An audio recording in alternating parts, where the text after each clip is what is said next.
Praise the Lord. கர்த்தருடைய பரிசுத்த நாமத்துக்கு மகிமை உண்டாவதாக.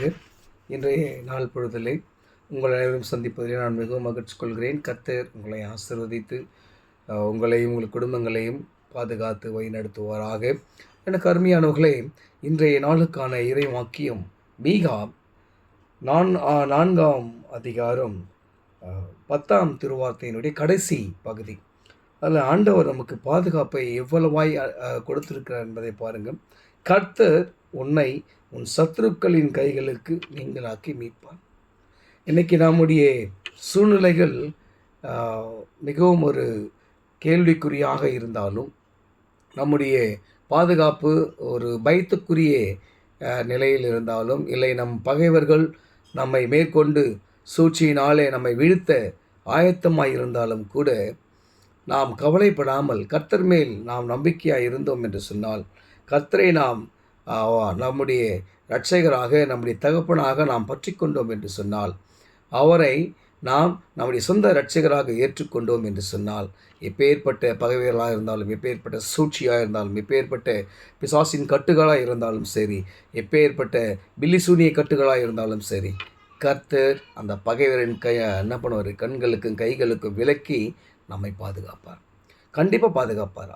அவரால் எல்லாமே வேறு ஒருவராலும் ரட்சிப்பு இல்லை. இதான் வேத வாக்கியம் சொல்லுது. நாம் ரட்சிக்கப்பட்டு அவருடைய பிள்ளைகள் ஆகும்போது எந்த ஒரு பகைவரும் நம்மளை மேற்கொள்ளாதபடி அந்த பகைவர்கள் நாம் அவர்களை தேடியும் காணாமல் போவார்கள். வேத வாக்கியம் சொல்லுது. உனக்கு ஒரு வழியாக வந்தார்களானால் 7 வழியாக சிதறி போவார்கள். விசுவாசிக்கிறோம். நம்ம விசுவாசித்து ஆண்டவரை நாம் உறுதியாக பற்றி கொள்ளும்போது, நாம் நம்மை பகைக்கிறவர்களுக்காக அவர்களுக்காக நாம் விண்ணப்பம் பண்ணும்போது, அவர்களை நாம் மேற்கொள்ள ஆண்டவர் நமக்கு பலன் கொடுப்பார் இல்லையா? அவர்களை ஆண்டவர் ரட்சித்து வழிநடத்துவார், அவர்களை சந்திப்பார். அவர்களே நம்மிடம் கூட என்ன பண்ணுவாங்க, மன்னிப்பு கேட்பாங்க. ஆண்டவர் அடிக்கிறாங்க, கொட்டுறாங்க, காரி துப்புறாங்க இல்லையா, கண்களை கட்டி அறையிறாங்க, அவங்களை அடித்தது யார், நீ தான் கடவுளச்சின்னு சொல்லி இப்படி எவ்வளோ பரியாசக்காரர்கள் பரியாசம் பண்ணுறாங்க.